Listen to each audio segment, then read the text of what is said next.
बिस्मिल्लाहिर्रहमानिर्रहीम, अस्सलाम वालेकुम। मैं हुमारी अली और आप देख रहे हैं मेरा यूट्यूब चैनल। उम्मीद करती हूँ कि अपनी फैमिली के साथ खुश खुरम ज़िंदगी गुजार रहे होंगे इंशाल्लाह ताला। दरिंदा ज़ाहिर जाफ़र हाई कोर्ट में सज़ा के खिलाफ अपील ना करके मौत से कैसे बचेगा?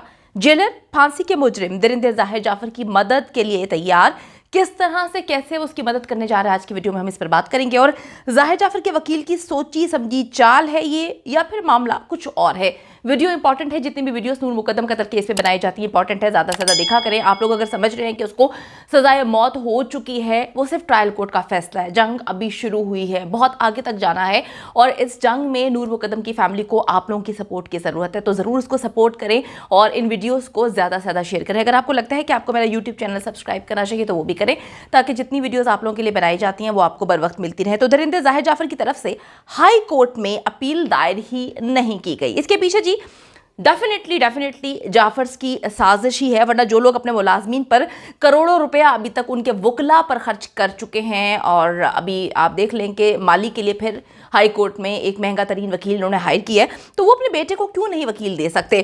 कानूनी माहिरीन से आपको पता है मुख्तलिफ वकला से हम लोग बात करते हैं, तो मुख्तलिफ वकला से जब मैंने बात की तो उनकी जानिब से कहा गया कि उनके मुताबिक उनकी जो उन्होंने केसेस इस तरह के देखे हैं, वैसे तो ये अपनी नौयत का एक अलग ही किस्म का केस है, लेकिन इससे मिलते जुलते जितने भी केसेस हैं उनके मुताबिक इस तरह के केस में जैसे दरिंदे ज़ाहिर जाफ़र को सज़ा होती है, ऐसे केसेस में अपील करना या ना करना ये मैटर नहीं करता।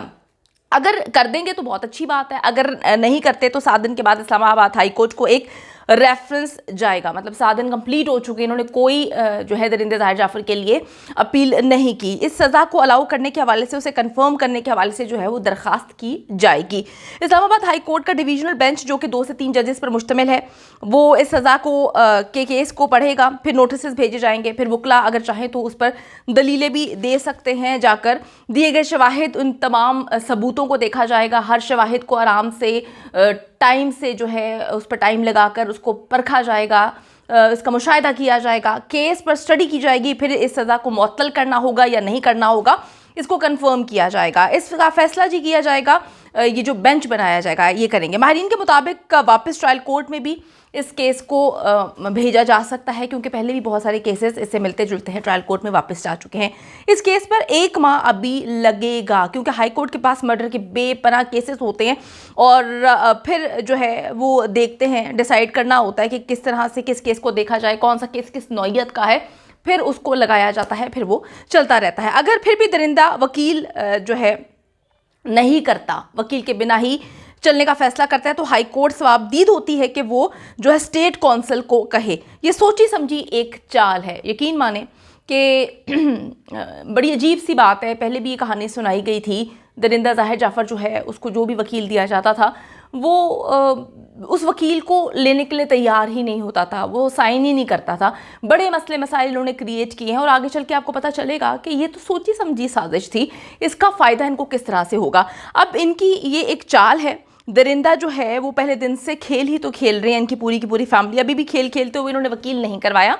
जैसे ट्रायल कोर्ट में दरिंदे के वालिदैन जो है उन्होंने सो कॉल्ड उसे जो है वो डिसऑन किया था, हालांकि बाद में जो स्टेट कौंसिल किया गया था वो असमत की तरफ से ही किया गया था। इसमें भी उन्होंने जानबूझकर अभी तक कोई वकील नहीं किया, क्योंकि इस बात का फ़ायदा भी आगे चल के हासिल करेंगे होगा कि इसके पास तो ट्रायल कोर्ट में भी कोई वकील नहीं था और हाई कोर्ट में भी नहीं है, इसके साथ गलत हुआ, इसे प्रॉपर तरीके से सुना नहीं गया और ये फैसला जो है इसकी तरफ से तो किसी ने रिप्रेजेंट ही नहीं सही तरीके से किया, तो ये कहानी आगे चलकर इनको फ़ायदा पहुंचा सकती है। इसलिए जी इसको आगे चलकर इसका फ़ायदा होगा। देखा जाए तो जो लोग दरिंदे के साथ मिले हुए हैं मुलाजमीन, अब उनको जो है इन्होंने जाफर्स ने मुख्तलिफ किस्म के वकला दिए थे और यकीन माने कि वो बड़े ही महंगे तरीन वकला थे। करोड़ों रुपए अभी तक ये लोग खर्च कर चुके हैं अपने मुलाजमीन पर और इन्होंने अपने बेटे को नहीं दिया, तो ये एक सोची समझी चाल है। 7 दिन में अपील नहीं की गई, आपको पता है 7 दिन कब के गुजर चुके हैं, अपील इन्होंने नहीं की, इसकी तरफ से कोई अपील नहीं हुई।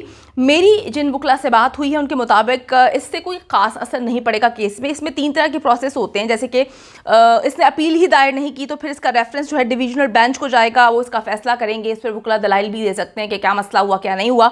दूसरा होता है कि जी एक ख़त लिखा जाता है, जिसे जेल हुकाम भी लिख सकते हैं, जो जेलर है वो लिख सकता है, और मुजरिम दरिंदा ज़ाहिर जाफ़र भी लिख सकता है अपनी हैंड राइटिंग में, उसको लिखना होगा, फिर उसे हाई कोर्ट कंसीडर करती है, एक अपील के तौर पर ही उसको कंसीडर किया जाता है। फिर अगर मुजरिम जो है दरिंदा ज़ाहिर जाफ़र, इसके पास वकील भी ना हो तो वो दरिंदा ज़ाहिर जाफ़र को वकील भी दे सकते हैं।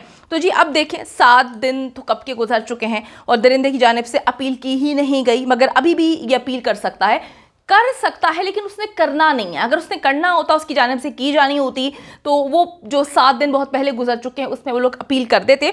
आपको पता है कि जो मर्डर का केस होता है ना, इसमें बड़ा टाइम आपको मिल सकता है। ये मर्डर रेफरेंस है, इस केस में अभी भी 30 दिन है। इस 30 दिन में ये जो है अपील कर सकते हैं, लेकिन ये अपील करेंगे नहीं, ऐसा ही लगता है। दरिंदे की जानिब से अभी भी कोई वकील जो है वो अपील दायर कर सकता है। इस पर बस ये ऑब्जेक्शन लगाया जाएगा कि आपने ये लेट क्यों किया। वकील एक्सप्लेन करता है तो फिर उसे एक्सेप्ट करना या रिजेक्ट करना जज का इख्तियार होता है।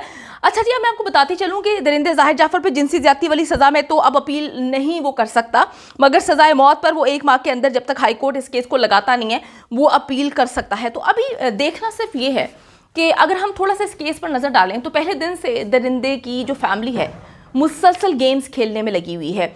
किस तरह से पहले दरिंदा अपने बाप को इन्वॉल्व करता है, अपने माँ बाप का नाम लेने वाला दरिंदा ज़ाहिर जाफ़र था, वरना पुलिस को इल्हाम तो नहीं हुआ था ना कि जो है उसके वालिदैन इन्वॉल्व हैं। पहले वो अपने वालिदैन को इन्वॉल्व करता है। उसका बाप जो है इतने माह तक जेल के अंदर रहता है, फिर उसकी माँ को जो है इस बेस पे बेल मिल जाती है कि जी वो औरत है, औरत होने के नाते। तो ये सारी की सारी अगर हम गेम्स देखें तो बड़ी अजीबोगरीब किस्म की गेम्स हैं।